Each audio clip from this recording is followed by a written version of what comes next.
Hello dear students, बच्चों, welcome है आप सभी का हमारे चैनल ABHT एकेडमी में।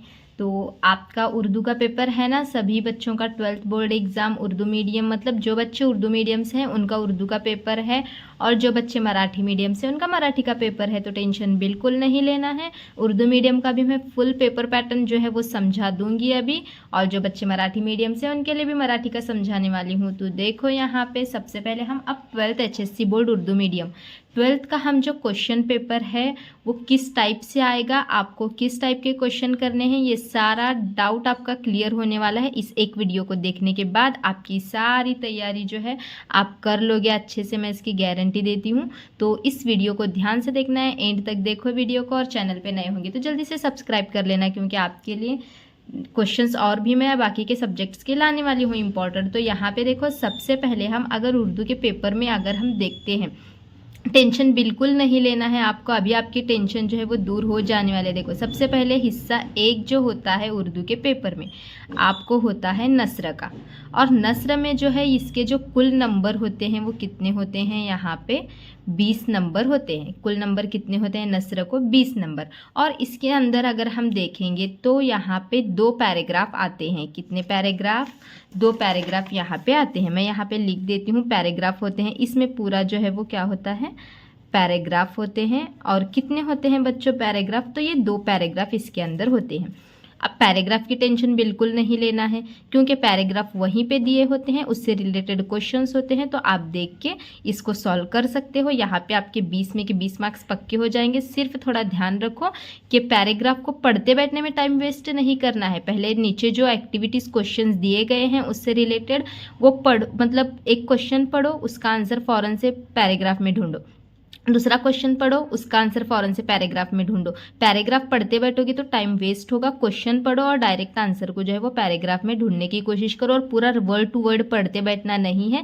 क्वेश्चन में जैसे वर्ड्स दिखते हैं वैसे ही वर्ड्स पैराग्राफ में ढूंढो, नज़र घुमाओ, वैसे वर्ड्स जहाँ पे भी मिल जाते हैं उसके आगे पीछे ही आंसर छुपा हुआ होता है। तो पैराग्राफ से ढूंढना बिल्कुल आसान है। आप उर्दू का जो है वो ढूंढ सकते हो।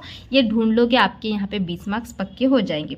ठीक है, फिर अब देखो हिस्सा 2 जो आएगा। अब हमारा हिस्सा 2 की अगर हम यहाँ पे बात करेंगे तो हिस्सा 2 जो होता है बच्चों वो होता है कौन सा, नज़्म का। इसके अंदर नज़्म भी होती है, गज़ल भी होती है, कता भी होती है, और यहाँ पे रुबाई भी आती है। तो ये जो बच्चों हिस्सा है, कुल नंबर जो है इसके कितने होते हैं आपको पता है क्या, तो कुल इसके नंबर होते हैं 16। तो अब देखो ये 16 मार्क्स में भी आपको टेंशन लेना नहीं है बिल्कुल भी। इसमें भी जो है आप इजीली नज़म को पढ़ के सवालात के जवाब दे सकते हो। इसमें भी जैसे यहाँ पे 2 पैराग्राफ होते हैं, यहाँ पे 2 नज़म होते हैं, यानी कि एक नज़म होगी और एक रुबाई या फिर गज़ल, इसमें से कुछ भी आएगा। इस तरीके से एक रुबाई आएगी, एक गज़ल होगा। तो यहाँ पे एक नज़म, एक गज़ल, एक रुबाई, इस तरीके से यहाँ पे ऐसे पैराग्राफ आपको यहाँ पे डिवाइड करके दिए जाएंगे, नज़म, रुबाई, गज़ल के। तो अब यहाँ से कभी नज़म आ सकती हैं 2, कभी गज़ल आ सकता है, कता भी आ सकती है। तो इस तरीके से इसके 16 नंबर होते हैं, और इसमें भी टेंशन लेने की बिल्कुल भी ज़रूरत नहीं है। क्या करना है इसके लिए मैं आपको बताती हूँ। आपकी किताब के यहाँ पे लिखती हूँ, किताब के सारे जितने भी नज़म हैं, किताब के क्या करना है, किताब के जितने भी नज़म, गज़ल और रुबाई हैं, तो इन सारे चीज़ों को यहाँ पे आपको क्या करना है, ये नज़म, गज़ल और रुबाई, इन सभी चीज़ों को आपको यहाँ पे क्या करना है, ये सभी देखो यहाँ पे दिख रहा होगा, किताब के नज़म, गज़ल और रुबाई, इनके जो ऊपर का पैराग्राफ होता है, मतलब पूरी नज़म, तो नज़म कितने भी बार पढ़ो, रुबाई कितने भी बार पढ़ो, आपको समझ में नहीं आएगा। तो इसीलिए आपको क्या करना है, किताब में जितने भी नज़म, गज़ल और रुबाई हैं उसके ऊपर, मतलब यहाँ पे अगर आपकी नज़म गज़ल होगी तो उसके ऊपर जो है ना पैराग्राफ होता है, ऊपर जो है शॉर्ट में पैराग्राफ होता है, ऊपर पैराग्राफ यहाँ पे लिखती हूँ मैं, आपको पढ़ना है। ऊपर जो पैराग्राफ दिया जाता है ना उसके, मतलब वहाँ पे शॉर्ट में समरी होती है उसकी, तो ऊपर के पैराग्राफ को पढ़ना है आपको। सारी नज़म गज़ल अच्छे से समझ में आ जाएंगी। तो यहाँ पे देखो ये 20 मार्क्स और ये 16 मार्क्स, 20 और 16 कितने हो गए बच्चों, यहाँ पे आपके हो गए 36 मार्क्स। तो यहाँ पे ये 36 मार्क्स आपके पक्के हो जाएंगे। हो गया। ये 2 पार्ट तो हमारे कंप्लीट हो गए। अब देखो बच्चों, आप थोड़ा यहाँ पे आते हैं हिस्सा 3। अब हिस्सा 3 पे आते हैं हम। हिस्सा 3 जो होता है बच्चों, वो होता है इजाफी मुताल्ले का। और इजाफी मुताल्ले में भी टेंशन लेने की कुछ ज़रूरत नहीं है। ये होता है इसके, अगर हम कुल नंबर देखेंगे तो कुल नंबर होते हैं 12। तो यहाँ पे आपको इसका भी टेंशन लेने की बिल्कुल भी ज़रूरत नहीं है। क्यों? क्योंकि ये जो है इजाफी मुतालिया, आपको वहीं पे पैराग्राफ दिए जाते हैं, पढ़ना है और उसको सॉल्व करना है। तो पैराग्राफ पढ़ के सॉल्व करना। अब इसमें क्वेश्चन देखो, यहाँ पे अगर हम इसकी पहले क्वेश्चन की बात करेंगे तो पैराग्राफ पढ़कर, पैराग्राफ पर यहाँ पे क्वेश्चन होते हैं 6 मार्क्स के लिए। तो ये 6 मार्क्स आपको मिल जाएंगे। तो 36 पे 6 जोड़ दो, यहाँ पे 42 हो गए आपके मार्क्स। फिर लेकिन यहाँ पे जो दूसरा क्वेश्चन आता है ना इसको, तो यहाँ पे क्या होता है, आपको कुल यहाँ पे जो है ना आपको 5 सवालात दिए जाते हैं। कितने सवालात? 5 सवालात आपको दिए जाते हैं और उसमें से हल करना होता है कितने? 2 सवालात। 2 सवालात हल करने होते हैं, वो होता है आपको यहाँ पे 6 मार्क्स के लिए। तो ये भी आसान है। यहाँ पे तो 6 मिल गए, 42 हो गए। आपने यहाँ पे 5 सवालात दिए जाते हैं, 2 तो आप इजीली पढ़ सकते हो। इसके लिए आपको क्या करना है, आपके किताब में आपने सबक पढ़े ही होंगे उर्दू के, तो सबक में से कुछ पूछा जाता है वहाँ पे दिल से, मतलब उस सबक के ज़रिए हवाले से आपको खुद वहाँ पे लिखना होता है 6 मार्क्स के लिए। यानी एक सवाल का जवाब 3 मार्क्स के लिए आप लिखो। एक सवाल जो है 3 मार्क्स के लिए आएगा, यानी कि एक सवाल के लिए 6 लाइन्स आपको जवाब लिखना ज़रूरी है। तो ये भी समझ में आ गया होगा आपको। तो यहाँ पे देखो, यहाँ पे आप लिख सकते हो, आसान है, कुछ ना कुछ लिखो, खाली मत छोड़ो। थोड़ा बहुत तो आपको उससे रिलेटेड नॉलेज होता है। तो मतलब किसी का किरदार पूछा जाता है, किसी 2 लोगों के बीच में जो बातचीत हुई थी वो सबक के अंदर, वो वैसे पूछा जाता है। तो इसके लिए थोड़ा सा आपको सबक पढ़ने की ज़रूरत है। तो आपको कॉलेज में पढ़ाते वक्त सबक मालूम ही होंगे कौन से सबक में क्या बोला गया है, तो आप उससे रिलेटेड यहाँ पे लिख सकते हो।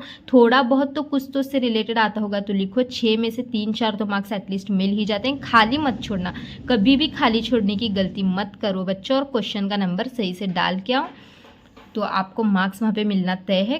खाली मत छोड़ना, कुछ ना कुछ उससे रिलेटेड लिखो। तो देखो यहाँ पे ये हो गया हमारे। अब यहाँ पे ये जो 12 मार्क्स का सेक्शन था ये कंप्लीट हो गया। अब जो बच्चे हमारे टेंशन लेते हैं वो है हिस्सा 4 कवायद का। हिस्सा 4 जो है वो कौन सा होता है? कवायद का। और कवायद के जो कुल नंबर हैं वो होते हैं बच्चों यहाँ पे 14। तो इनकी जो टेंशन है हमारे बच्चे बहुत ज़्यादा लेते हैं, तो उसका मैं आपको बताती हूँ कवायद में आपको करना क्या क्या है। सिंपल सी चीज़ें हैं, कवायद के अंदर भी बताती हूँ आपको क्या क्या करना है। देखो, सबसे पहले तो मुहावरों को जुमलों में इस्तेमाल करना। देखो, मुहावरों को यहाँ पे जुमलों में इस्तेमाल करना। कोई मुहावरे दिए जाते हैं, उसको जुमलों में इस्तेमाल करने के लिए बोला जाता है, ये कंपलसरी आता है। उसके बाद दूसरा जो आपको यहाँ पे क्वेश्चन पूछा जाता है ना, वो मुस्बित जुमले में तहवील करना। यानी कि कोई भी क्वेश्चन आपको दिया जाता है और वहाँ पे बोला जाता है कि मुस्बित जुमले में इसको जो है वो तहवील करो। मुस्बित यानी कि नेगेटिव जुमला दिया जाता है, उसको पॉजिटिव में आपको बदलना है।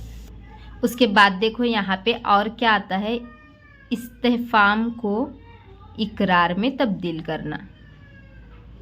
यानी कि कोई ऐसा इस्तेफाम या जुमला वगैरह होता है तो उसको इकरारी जुमले में तब्दील करना होता है। फिर जो चौथा है यहाँ पे, इसमें सर्फी तज्जिया करने के लिए बोला जाता है। सर्फी तज्जिया करना, और आपके टेक्स्ट बुक में ग्रामर सब है मौजूद, आप सिर्फ एक बार इस पे नज़र डाल के लो। तहवील तज्जिया करना, तहवीली तज्जिया करना, ये क्वेश्चन होता है। और यहाँ पे 6th अगर हम देखेंगे तो यहाँ पे लफ्ज़ी मुरक्कबात को जदोल में, लफ्ज़ी मुरक्कबात को जदोल में तकसीम करना। लफ्ज़ी मुरक्कबात को जदोल में तकसीम करना, इस टाइप के क्वेश्चन देखो इजी है। मुहावरों को जुमलों में इस्तेमाल करना आपने 10th में भी पढ़ा है। मुस्बित जुमले में तहवील करना यानी कि नेगेटिव जुमला होता है पॉजिटिव में बदलना। फिर ये भी आसान है। इस्तिफ़ाम को इकरार में तब्दील करना। कोई इस्तिफ़ाम या जुमला दिया जाता है, उसको सादे जुमले में से कन्वर्ट करना होता है। फिर सर्फ़ी तज्ज़िया करना और तहवील तज्ज़िया करना। आप थोड़ा सा किताब में से आपकी ये ग्रामर ढूंढ के करो। मैं जितना बता रही हूँ उतना ही ग्रामर करना है, बाकी कुछ भी ग्रामर के पीछे मत भागो। मुहावरे करना, मुस्बित जुमला पहचानना, इस्तिफ़ाम को इकरार में तब्दील करना, सर्फ़ी तज्ज़िया करना, तहवीली तज्ज़िया करना और लफ्ज़ी मुरक्कबात को जदोल में तकसीम करना।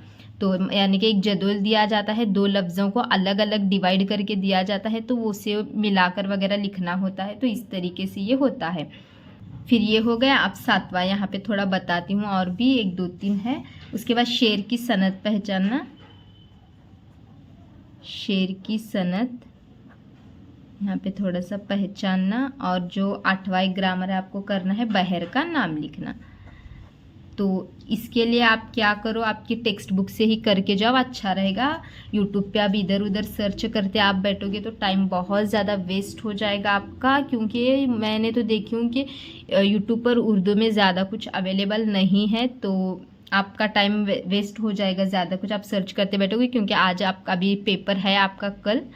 तो इसके लिए आप जो है जल्दी जल्दी से आप खुद ही टेक्स्ट बुक से करके लो। अगर आपको देखना है यूट्यूब पे तो आप सर्च कर सकते हो, होगा, क्योंकि मैंने तो देखा नहीं है यूट्यूब पे ये सब ग्रामर अभी अवेलेबल है या नहीं है।